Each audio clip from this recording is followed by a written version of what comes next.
उत्तराखंड के विकास की रफ्तार को तेज करने के लिए सरकार की प्राथमिकताओं में महिलाओं की भागीदारी को अहम स्थान दिया जा रहा है। मुख्यमंत्री पुष्कर सिंह धामी ने कहा है कि महिलाओं का सशक्तिकरण उत्तराखंड के विकास की सबसे महत्वपूर्ण कड़ियों में से एक है।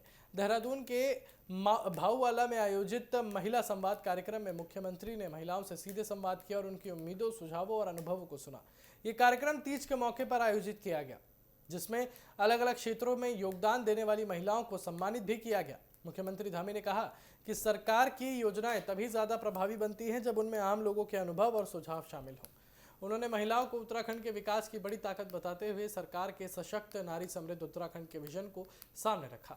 मुख्यमंत्री के मुताबिक अब महिलाओं की भूमिका सिर्फ घर और परिवार तक सीमित नहीं है, बल्कि वो रोजगार, स्वरोजगार, उद्यमिता, कृषि, बागवानी, होम स्टे, स्वयं सहायता समूह और तकनीक से जुड़े क्षेत्रों में भी आगे बढ़ रही है। सरकार का लक्ष्य महिलाओं को सिर्फ योजनाओं का लाभ देना नहीं, बल्कि उन्हें अवसर, पहचान, नेतृत्व और निर्णय लेने में अधिक भागीदारी देना है। मुख्यमंत्री ने उत्तराखंड के राज्य आंदोलन से लेकर राज्य के विकास तक महिलाओं के योगदान को भी याद किया। उन्होंने कहा कि उत्तराखंड की महिलाएं लंबे समय से सामाजिक और आर्थिक बदलाव में महत्वपूर्ण भूमिका निभाती रही हैं। इसी क्रम में केंद्र सरकार की कई योजनाओं का भी उन्होंने जिक्र किया। इनमें उज्ज्वला योजना, प्रधानमंत्री मातृ वंदना योजना, बेटी बचाओ बेटी पढ़ाओ, सुकन्या समृद्धि योजना, मुद्रा योजना, स्टैंड अप इंडिया और लखपति दीदी जैसी योजनाएं शामिल हैं। मुख्यमंत्री ने बताया कि राज्य सरकार के आंकड़ों के अनुसार उत्तराखंड में 2.65 लाख से ज्यादा महिलाएं लखपति दीदी बन चुकी हैं। महिलाओं को आर्थिक रूप से मजबूत बनाने के लिए राज्य सरकार की ओर से उठाए गए कदमों का भी मुख्यमंत्री ने उल्लेख किया।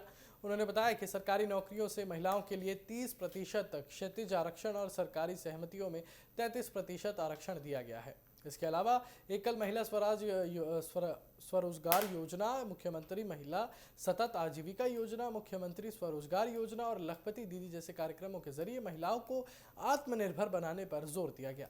सरकार का प्रयास है कि महिलाओं को रोजगार और आय के साधन उपलब्ध कराने के साथ साथ उन्हें अपने फैसले खुद के लिए भी सक्षम बनाया जाए।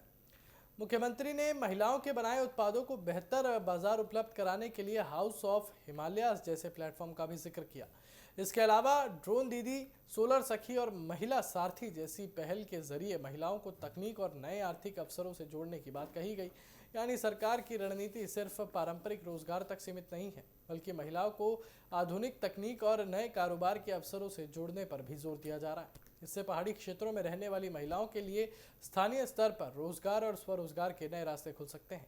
महिलाओं के स्वास्थ्य और कल्याण से जुड़े कदमों को भी मुख्यमंत्री ने रेखांकित किया। उन्होंने एजा बुई शगुन, महालक्ष्मी किट, पोषण कार्यक्रम और नंदा गौरा योजना के साथ पेंशन और अन्य कल्याणकारी योजनाओं का उल्लेख किया। मुख्यमंत्री ने कहा कि महिलाओं को आत्मनिर्भर बनाने और निर्णय लेने की प्रक्रिया में उनकी भागीदारी बढ़ाने के लिए सरकार लगातार काम कर रही है।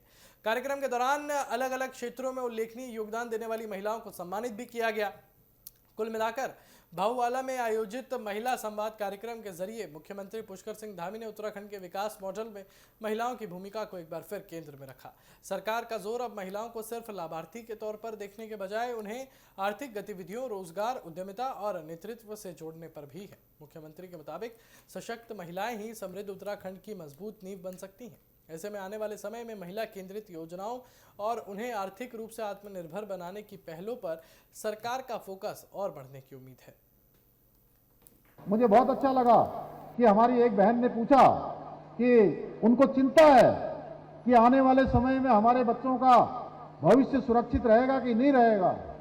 सच में मेरी भी यही चिंता है। इसीलिए हमने यहाँ पर समान नागरिक संहिता का कानून लागू किया है। इसीलिए हमने यहाँ दंगा रोकने का कानून लागू किया है। इसीलिए हमने धर्मांतरण रोकने का कानून लागू किया है। इसीलिए हमने अवैध अतिक्रमण के खिलाफ उस अतिक्रमण को हटाने का अभियान लिया है और इसीलिए हमने भू कानून भी लागू किया है कि कोई भू माफिया, कोई देश के अंदर चलने वाले विभिन्न प्रकार के षड्यंत्र करने वाले गिरोह, देश विरोधी गिरोह हमारे राज्य के अंदर शरण न पा सकें, यहाँ की जमीनों को खुर्द बुर्द न कर सकें। इसीलिए हमने सख्त भू कानून लागू किया है।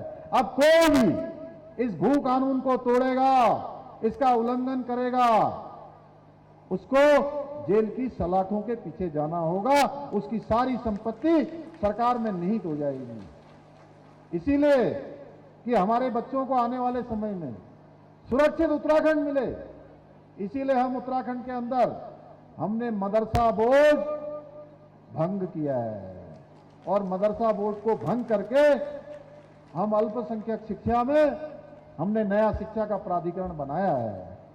सब बच्चों को शिक्षा मिलनी चाहिए, सब बच्चों को अच्छे संस्कार मिलने चाहिए, सब बच्चों को राष्ट्र की उन्नति में भाग लेने के लिए अपने व्यक्तित्व का विकास करने का अवसर मिलना चाहिए, उनको शिक्षण मिलना चाहिए, उनको प्रशिक्षण मिलना चाहिए।